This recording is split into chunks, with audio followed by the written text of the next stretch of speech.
Since Title IX in 1972, there's been a dramatic increase in female athletic participation. So there are tons more women participating in sports, and with that, we've seen a very large increase in injuries. The biggest concern is the female ACL. We see female ACL injuries 8 times more often than we do in our male counterparts. And this has become a very large problem for our female athletes. We can reconstruct their ACL, we can take care of them, we can get them back onto the competitive playing field. But one of the big problems is 20 to 30 years from now, they're going to have a 10-fold higher increase of potential arthritis in their knees. The big question is, why are females more likely to have an ACL injury? There are a lot of studies looking at this, and there are multiple potential factors. We have looked at anatomical reasons. Females tend to have a wider pelvis and more valgus of their knees. They're basically more knock-kneed. This can put the ACL at risk.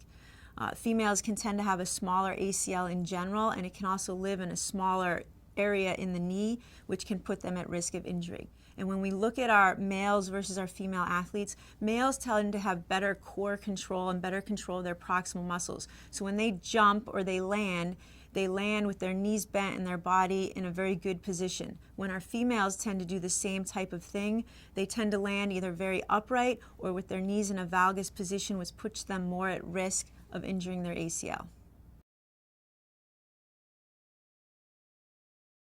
We need to work with our female athletes at all levels to make sure that they're getting the proper training. So there have been very good studies that have shown with neuromuscular training programs, basically programs that can be 15 to 20 minutes that these athletes can do with their team as a warm-up, that work on core, hip flexor, abductor, quad, and hamstring strengthening, that we can actually train these young females to land and pivot and move better on the playing field. Some of these studies have shown a 40% decrease in ACL injuries.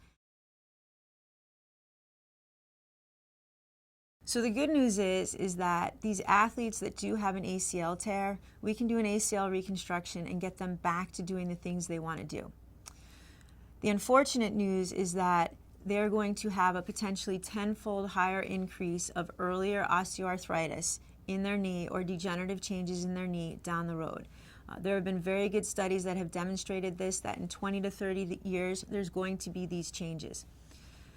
There's nothing we can do that we know of right now to prevent them. We think these degenerative changes are secondary to the initial injury itself. So whether we reconstruct their ACL or we don't, these degenerative changes do occur.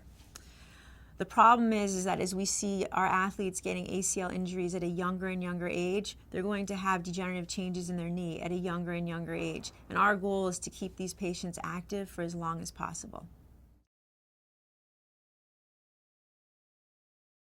Females do tend to have smaller bones and smaller femurs. We need to take this into account when we do surgery and we're making the bone tunnels for an ACL reconstruction. We also need to take into account the type of fixation we use and what kind of sport those patients are going to be going back to. For example, some of our athletes who are going to be doing jumping competitive sports or are going to be kneeling, we often will tend not to use a patellar tendon graft because these patients lose some of their extensor mechanism strength, and also they can have a lot of what we refer to as anterior knee pain down the road. It's difficult to kneel when we take a piece of the patellar tendon out. Here at Brigham and Women's Hospital, we have built a world-renowned women's sports medicine program. We work with our athletes very closely, as well as we collaborate with multiple other disciplines to make sure that we're able to provide them with the best care. We have perfected our surgical techniques to treat these female athletes, especially with ACL reconstructions. We work very closely with our physical therapists, both before surgery, after surgery, as well as with prevention programs to keep our athletes on the playing field. As part of our program, we work very closely with students, residents, and fellows to train them and make sure they understand how to take care of these female athletes. We also have a robust research program. After an ACL reconstruction, these athletes are in a brace for the first 6 weeks. They can walk on it as they feel comfortable. It takes about 3 months for that new ACL to heal into the bone in their knee. So the first 3 months are very controlled. We start physical therapy 2 or 3 weeks after surgery, and we start getting them moving. The rehab is really get rid of the swelling, get your motion, and then work on the strengthening.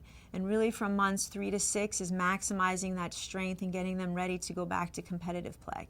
Once all is said and done and these athletes are a year out, their risk of re-tearing their ACL, assuming that they've had it reconstructed properly, should really be no different than their other knee.